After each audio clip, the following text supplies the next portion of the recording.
Quand j'ai eu mon accident de voiture, les ambulanciers ont appelé ma famille. Personne n'est venu. 1 heure plus tard, mon frère a publié « Road trip avec la vraie équipe ». Je suis resté silencieux. 4 jours plus tard, toujours meurtri et bandé, mon téléphone s'est allumé. 41 appels manqués et une demande sur Venmo. 3100 $ pour le week-end au chalet. Tout le monde participe. Puis un message de ma mère, rappel. C'est urgent.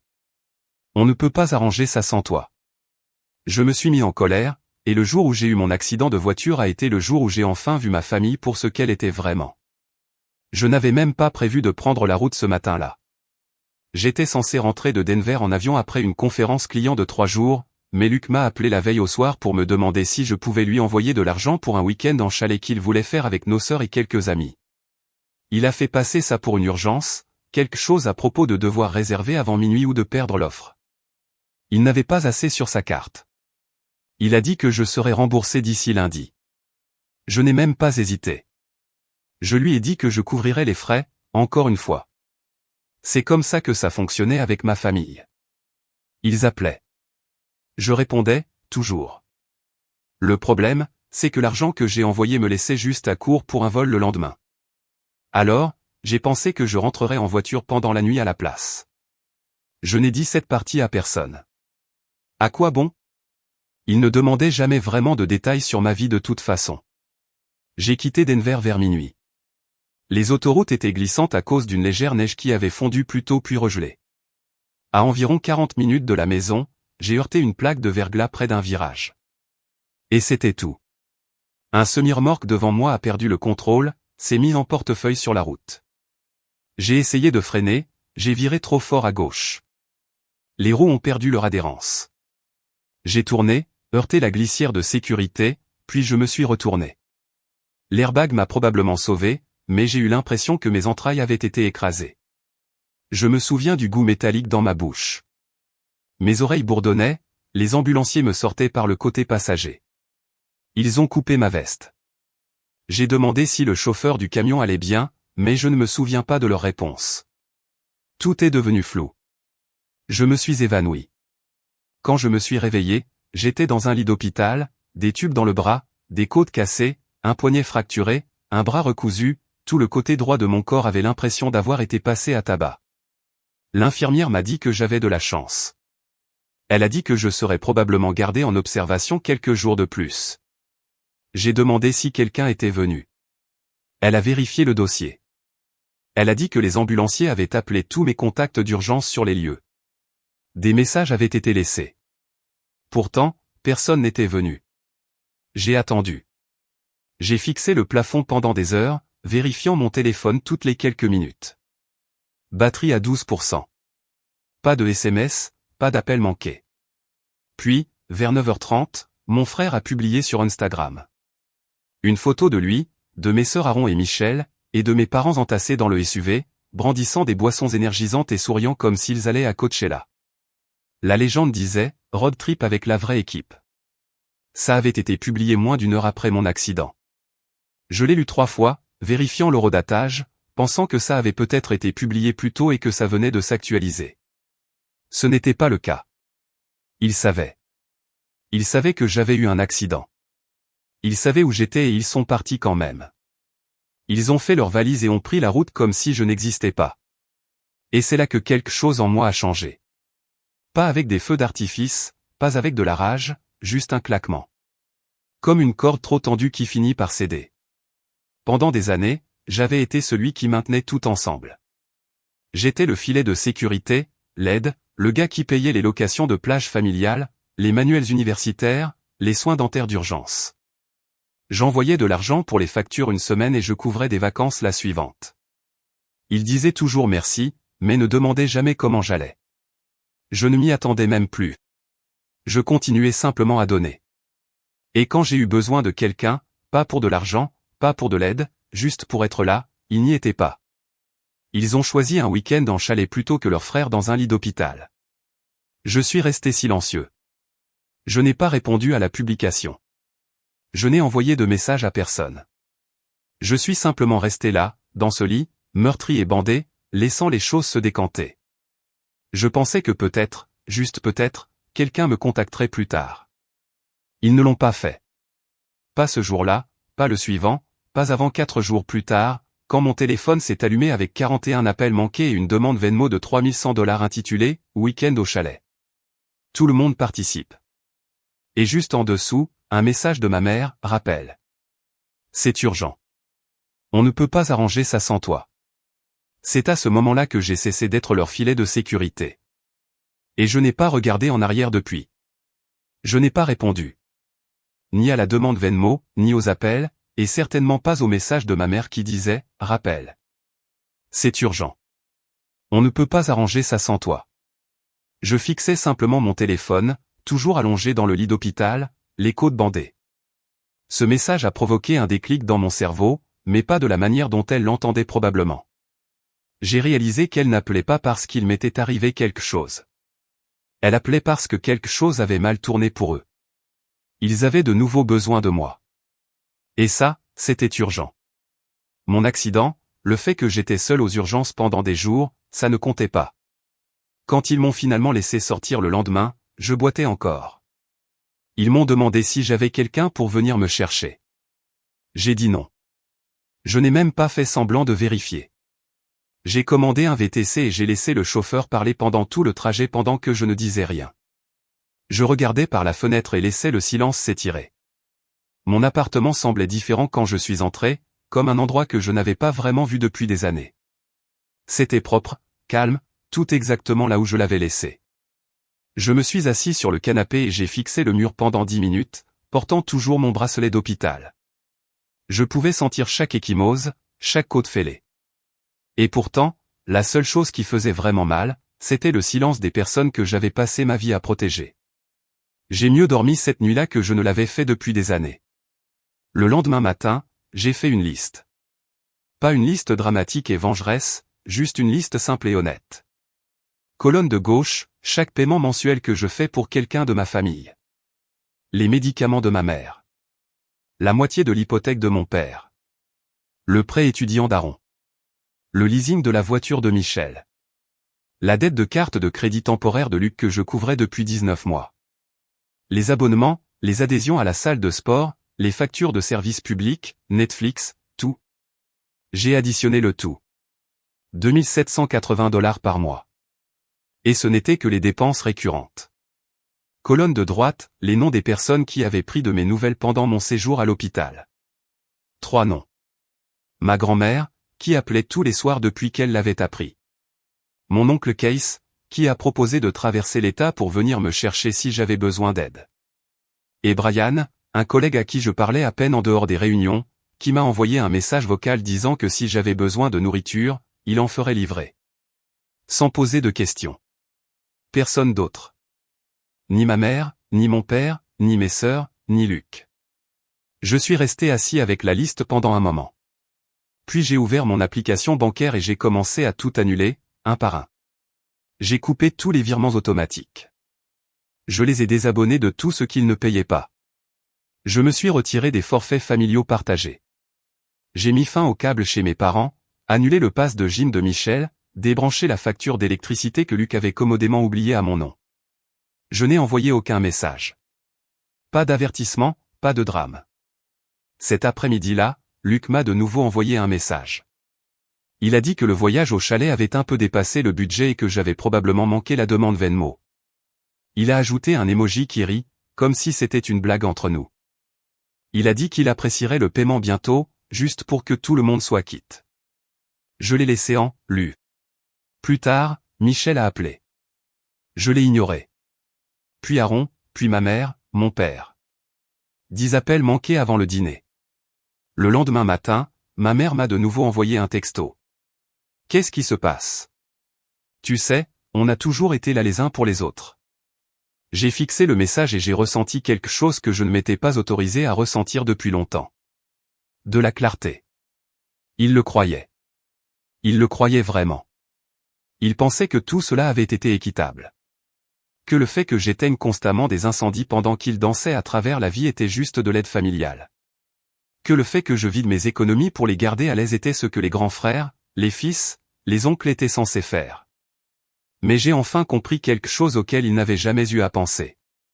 Ils n'avaient pas besoin de moi. Ils avaient besoin de ce que je leur donnais. Et maintenant, ils ne l'avaient plus. Pour la première fois, ils allaient devoir se débrouiller seuls. Et j'allais m'asseoir et regarder. Il a fallu moins de 48 heures pour que les fissures commencent à apparaître.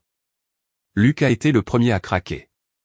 Il m'a envoyé un texto le lendemain matin, faisant semblant que rien n'allait, juste un message désinvolte, « Yo, tu peux m'avancer $150 jusqu'à vendredi ?» Un message comme si nous n'avions pas juste cessé de nous parler après un accident de voiture. Je n'ai pas répondu. 5 minutes plus tard, il a de nouveau texté, « Ok, sérieusement, j'ai fait quelque chose ? Dis-le-moi, mec. » Toujours rien de ma part. Ce soir-là, j'ai eu la première vraie tentative de culpabilisation. Aaron a envoyé un texto de groupe, « Hey, on doit parler. Cette famille est en train de s'effondrer. » Comme si j'étais la colle qui avait cessé d'adhérer, comme si leur monde s'écroulait parce que j'avais osé ne rien dire. Puis Michel a appelé. Cette fois, elle a laissé un message vocal. Sa voix était calme, un peu trop calme, comme si elle l'avait répété. Elle a dit qu'elle n'était pas sûre de ce qui se passait, mais qu'elle espérait que je savais à quel point tout le monde m'aimait. Elle a terminé par « On est tous stressés en ce moment. Appelle-nous. On trouvera une solution, comme toujours. » C'est cette phrase qui a tout fait basculer, comme toujours. Parce que oui, on trouvait toujours une solution. Mais par « on », il voulait dire « moi ». J'ai trouvé une solution quand l'entreprise de papa a failli faire faillite et que j'ai pris un deuxième emploi pour couvrir leur hypothèque. J'ai trouvé une solution quand Aaron a démoli sa voiture et avait besoin d'un remplacement pour finir ses études. J'ai trouvé une solution quand Michel voulait étudier à l'étranger et ne pouvait pas manquer cette opportunité. J'étais toujours la solution, pas la personne, pas le frère ou le fils, juste la solution. Cette semaine-là, tout a continué à se défaire. Ma mère a envoyé un long message 2 jours plus tard, plein de phrases passives comme « Je ne sais pas pourquoi tu nous punis » et « Ce n'est pas comme ça que les familles se traitent ». Aucune mention de l'accident. Aucune mention de l'hôpital, juste de la frustration que je changeais. Puis les problèmes d'argent ont commencé à faire surface. Le paiement de la voiture de Michel a été refusé. Elle m'a envoyé des captures d'écran de l'avis de retard. Elle a dit qu'elle pensait qu'il y avait une erreur avec le virement automatique. Je l'ai ignoré. Aaron m'a envoyé un email, pas un texto, un email, me demandant si je pouvais s'il vous plaît rétablir le paiement du prêt, juste pour ce mois. Elle l'a présenté comme temporaire, encore une fois. C'était toujours le cas. Puis est venu mon père. Il a appelé 3 fois de suite, puis a laissé un message qui n'était pas en colère ni même confus, juste fatigué. Il a dit que le paiement de l'hypothèque n'était pas passé et que si quelque chose avait changé, j'aurais dû être assez homme pour le dire. Assez homme. Il voulait une conversation. Mais où était cette conversation il y a 4 jours, quand je saignais dans un service de traumatologie? C'est là que j'ai su qu'ils n'étaient pas désolés. Ils ne me contactaient pas parce qu'ils réalisaient ce qu'ils avaient fait. Ils me contactaient parce que leur confort avait été interrompu. Ce n'était pas moi qui leur manquais. C'était la version de moi qui disait toujours oui. J'ai commencé à recevoir des appels de numéros inconnus. Au début, j'ai pensé que c'était du spam. Puis j'ai réalisé qu'Aaron avait donné mon numéro à l'un de ses camarades de classe. Elle voulait qu'il m'aide à me raisonner. Michel a fait en sorte que son ami m'envoie un message sur Instagram en disant que je faisais du mal à tout le monde. Luc a publié une story énigmatique sur le fait que certaines personnes ne montrent leur vraie couleur que lorsqu'elles n'ont plus besoin de vous. C'était bizarre, surréaliste, comme s'ils s'étaient tous mis d'accord pour dire que j'étais brisé parce que j'avais cessé de jouer mon rôle. Puis ma grand-mère a de nouveau appelé. Elle m'a demandé comment je guérissais. Elle a dit qu'elle avait une marmite de soupe au congélateur si je la voulais. Pas une seule fois elle n'a posé de questions sur l'argent ou les retombées. Elle voulait juste savoir si j'avais besoin de quelque chose. Pareil pour l'oncle Case. Il m'a envoyé une livraison de courses prépayées et m'a dit de me reposer. Le contraste était aveuglant. Et c'est là que j'ai commencé à le sentir. Pas seulement de la colère, mais du pouvoir. Pour la première fois de ma vie, je n'étais pas utilisé. Je n'étais pas manipulé. J'étais en contrôle de qui je laissais entrer, de qui avait accès. Et une par une, les portes se fermaient. La panique de ma famille ne faisait que commencer. Et je n'étais même pas prêt d'en avoir fini. À la fin de la semaine, j'ai arrêté de compter les appels manqués. Ils ne ralentissaient pas, ils se multipliaient. Michel a appelé 10 fois en une matinée. Aaron a de nouveau envoyé un email, cette fois en copiant notre père. Luc a essayé de me taguer dans une vieille photo sur Facebook avec la légende « La famille reste soudée, même quand c'est difficile ». C'était comme s'ils essayaient tous de provoquer une réaction. N'importe quelle réaction. Je ne leur en ai donné aucune. À la place, je me suis concentré sur quelque chose qu'ils n'avaient pas encore en tête, l'entreprise familiale. Je la dirigeais en coulisses depuis des années. Mon père l'avait lancée, une entreprise de rénovation de taille moyenne qui se maintenait à flot parce que je tenais les comptes propres, négociais les contrats avec les fournisseurs et gérais les licences et les problèmes juridiques. Mes parents jouaient les rôles de façade, mais sans moi, c'était un château de cartes reposant sur la confiance et de vieilles habitudes. J'avais construit la structure. Je l'avais maintenue rentable, et je possédais la SARL. Discrètement transférée à mon nom il y a 5 ans, lorsque mon père avait eu besoin d'un prêt personnel et ne pouvait en obtenir un d'une banque. Ils n'ont jamais lu les petits caractères. Je ne pensais pas que j'utiliserais un jour ce levier. J'avais maintenu les choses en marche parce que je voulais qu'ils réussissent. Parce que je pensais que nous étions une équipe. Mais après l'accident, après leur silence, leur égoïsme et la vague de messages pleins de droits, il était temps de changer les choses. Je n'ai pas fait d'annonce publique. Je n'ai pas convoqué de réunion. Je me suis juste connecté au système back-end, j'ai mis en pause les comptes fournisseurs de l'entreprise, j'ai révoqué l'accès administrateur de chaque membre de la famille et j'ai mis à jour le site web pour afficher un nouveau message, opération en pause pour restructuration. Puis j'ai envoyé un email directement aux fournisseurs, aux électriciens, aux plaquistes, aux grossistes en armoire, et je leur ai dit que les paiements reprendraient sous peu sous une nouvelle structure. J'étais professionnel, calme, froid même. Je savais qu'il ne faudrait pas longtemps pour que les retombées se fassent sentir. Le lendemain après-midi, mon père a appelé 7 fois. Puis ma mère. Elle a laissé un message vocal cette fois, émouvant, pas en colère, juste paniqué. Elle a dit que l'équipe s'était présentée pour un projet ce matin-là et que personne ne pouvait accéder au dossier des clients. Elle a dit qu'un fournisseur avait appelé au sujet d'une retenue. Elle a terminé par « Qu'est-ce qui se passe ? S'il te plaît, ce n'est pas toi. » Mais c'était exactement moi, le moi qu'il n'avait jamais pris au sérieux. 2 heures plus tard, j'ai reçu un appel inattendu de mon cousin Kyle. Nous ne nous étions pas parlé depuis près d'1 an. Il était toujours le plus discret lors des réunions. Il ne s'impliquait jamais dans les histoires de famille. Il a dit « Hey, je sais que les choses sont compliquées en ce moment, mais bravo à toi. Sérieusement, j'ai vu ce qu'ils ont fait après ton accident. » Ils savaient et ils sont partis quand même. J'ai demandé comment il le savait. Il m'a dit quelque chose que je n'attendais pas. Apparemment, Luc avait posté une story sur le chemin du chalet, un clip dans la voiture où Aaron dit littéralement « Eh bien, il est à l'hôpital. Qu'est-ce qu'on va faire ?» S'asseoir et pleurer, suivi de rire. Kyle l'a vu avant que ça ne soit supprimé. Quelques personnes de la famille élargie l'ont vu. Ce n'était pas seulement du silence. Ils s'en sont moqués. Ça a touché différemment. Je suis resté avec cette pensée pendant un moment. Je pensais que leur absence était de la négligence, mais c'était pire. C'était du mépris. Le lendemain matin, j'ai finalisé le changement. L'entreprise continuerait, mais sans eux. J'ai rempli les papiers pour changer l'adresse officielle, j'ai gelé tous les accès à la paix sauf le mien, et j'ai programmé une nouvelle réunion avec une petite équipe de confiance. Quelques gars qui étaient restés même pendant les saisons creuses. Je leur ai offert des contrats, de meilleurs, ceux que je gardais autrefois pour ma famille. Que mes parents et mes frères et sœurs se débrouillent. Plus tard dans la soirée, Luc a envoyé un dernier message. Tu réagis de manière excessive. Tu vas réduire toute la famille en cendres pour un mauvais week-end. Je n'ai pas répondu, mais j'avais envie de dire que ce n'était pas un mauvais week-end. C'était tout ce que tu m'as demandé de porter. Et le premier où j'ai eu besoin de vous, vous êtes partis. Ils ne comprenaient toujours pas ce qui se passait vraiment. Mais ils étaient sur le point d'apprendre.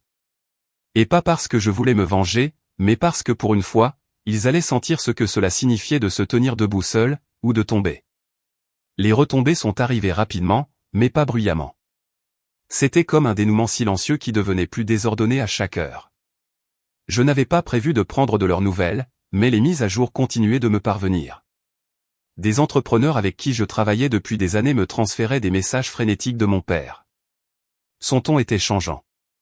Un moment poli, le suivant menaçant. Il exigeait l'accès aux fournisseurs, demandait pourquoi les comptes étaient gelés, prétendant que c'était un pépin technique. Certains des gars ont juste ri et m'ont envoyé des captures d'écran. L'un d'eux a répondu « Je ne savais pas que ton vieux était si bavard. Je pensais que tu t'occupais de toutes les vraies affaires. » Il avait raison. Luc, bien sûr, a pris une autre voie. Il a commencé à publier des mises à jour de story vagues.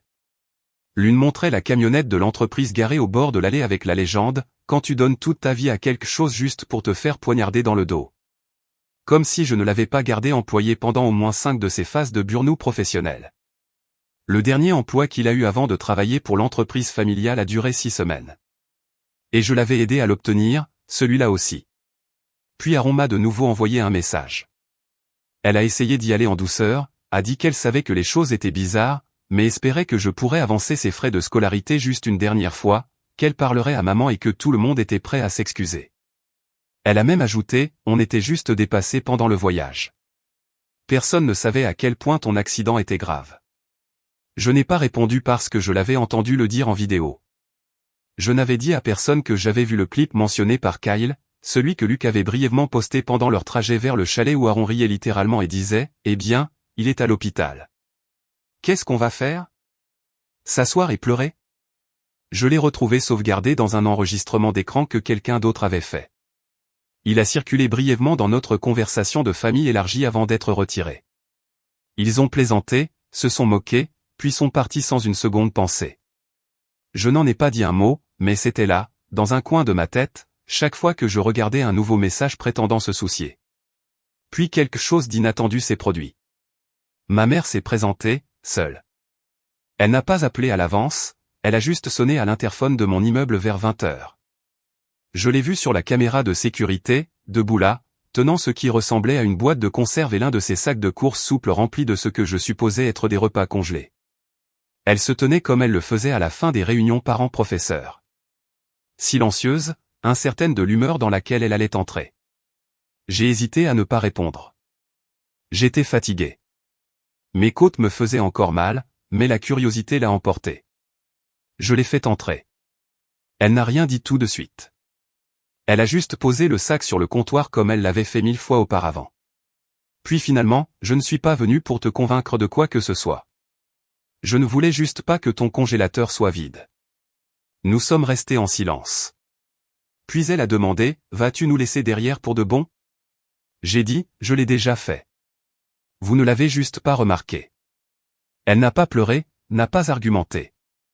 Elle a hoché la tête lentement, comme si elle s'attendait à cette réponse, mais espérait que je dirais autre chose. Puis elle est partie. Et pendant un instant, j'ai vraiment cru que ça pourrait être la fin. Mais ce n'était pas le cas. 3 jours plus tard, j'ai reçu une lettre. Pas un email, une vraie lettre dans une enveloppe avec mon nom manuscrit sur le devant. C'était de ma grand-mère. À l'intérieur, une simple note, tu as fait ce qu'il fallait, même si ça semble lourd. Je regarde ça depuis des années. Je savais que ça finirait par arriver. N'oublie juste pas de laisser de la place pour la paix quand tu seras prêt. Scotché en bas se trouvait un chèque plié de $3100. Le même montant qu'il m'avait demandé pour le week-end au chalet. Le chèque n'était pas par culpabilité. Ce n'était même pas un message. C'était juste sa façon de dire, tu ne leur dois rien. Ils te doivent. Et je sais de quel côté je suis. Je ne l'ai pas encaissé. Je ne l'ai toujours pas fait. Mais je l'ai gardé, parce que pour la première fois depuis des années, je n'étais pas seul.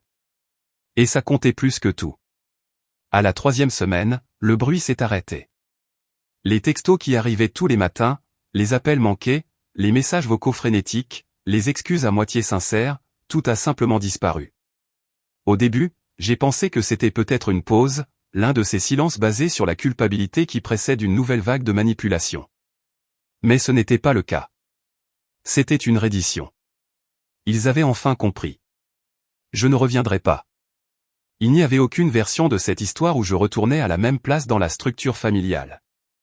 Plus de réparateurs. Plus de plans de secours.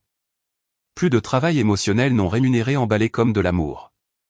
Quelle que soit l'image qu'ils avaient de moi ou le stable, l'aidant, le gars qui se présentait toujours quand ça comptait ou elle avait disparu. Parce que quand ça a compté pour moi, il n'était pas là. L'entreprise a continué. Plus petite, plus propre, plus saine. Je n'ai gardé que l'équipe qui travaillait dur, se présentait et n'attendait pas de raccourcis. C'était plus lent au début, mais plus honnête. J'ai confié les opérations sur le terrain à 2 des gars en qui j'avais confiance et je me suis concentré sur la stratégie et les finances, les parties que j'aimais vraiment. J'ai reçu des offres d'autres entreprises pour du consulting. J'ai commencé à construire quelque chose pour moi, pas pour la famille, pour moi. Je n'ai pas fait d'annonce. Je n'ai pas brûlé leur maison ou envoyé un message dramatique. Je suis juste parti. Luc a fini par travailler de nuit dans un centre de distribution près de l'autoroute. Il a dit à l'un des plaquistes que je gérais autrefois que c'était juste un travail temporaire, mais je savais mieux. C'était le travail maintenant. Plus de cadeaux en coulisses. Plus de camionnettes de travail. Plus de salaire au noir. Juste la réalité. Aaron a abandonné ses études supérieures, a publié un message sur les réseaux sociaux parlant de prendre une pause pour sa santé mentale. Son ancien professeur m'a contacté pour une recommandation, ne réalisant pas ce qui s'était passé. Je n'ai pas répondu. Michel a discrètement vendu sa voiture et est retourné vivre chez mes parents. Ils ont prétendu que c'était temporaire, comme tout le reste. Le genre de temporaire qui se transforme en un an. Quant à ma mère, elle a essayé une dernière fois. Un texto vers 21h un dimanche soir. Elle a dit qu'elle avait pensé à tout. Elle a dit que c'était étrange de ne pas avoir de mes nouvelles. Elle m'a dit que les dîners de famille n'étaient plus les mêmes et m'a demandé si j'envisagerais de passer un de ces jours. J'ai fixé le message pendant un long moment. Pas parce que j'étais tenté, mais parce que pour la première fois, je ne ressentais rien. Pas de colère, pas de tristesse, juste une sorte de quiétude que je n'avais pas ressentie depuis des années. Comme si je me tenais à l'extérieur d'une maison où j'avais vécu, une maison qui ne m'avait jamais vraiment semblé être chez moi, et réalisant qu'elle ne me manquait pas. Elle ne m'avait jamais vraiment manqué. Je n'ai pas répondu. Le lendemain, je suis sorti et j'ai acheté un billet d'avion pour l'Oregon, un endroit que j'avais toujours voulu visiter mais pour lequel je n'avais jamais eu le temps. J'ai loué un chalet seul et j'ai passé une semaine entouré d'arbres, de brouillard et d'un silence total. Pas de faveur, pas d'obligation, personne ne demandant rien. Et pour la première fois, j'ai ressenti ce que c'était que d'exister pour moi-même, pas comme un système de soutien, pas comme une banque, juste comme moi. Je parle toujours à ma grand-mère, je rends toujours visite à l'oncle Case de temps en temps. Ils n'ont jamais évoqué la rupture familiale. Ils n'en avaient pas besoin. Ils l'ont vu se produire au ralenti au fil des ans, tout comme moi. Ma grand-mère envoie toujours des cartes, parfois avec des notes, parfois avec des chèques qu'elle sait que je n'encaisserai pas. Juste des gestes qui signifient quelque chose. C'est à ça que ressemble le véritable amour. Les gens disent que la famille, c'est tout. Mais ils ne parlent jamais de ce qui se passe quand votre famille est ce qui vous retient. Quand l'amour vient avec des conditions, quand la loyauté est à sens unique.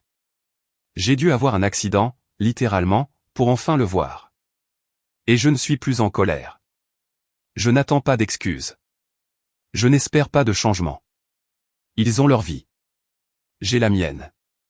La différence, c'est que j'ai construit la mienne sur la vérité et la paix. Ils ont construit la leur sur du temps emprunté, et je ne suis plus celui qui en paie le prix.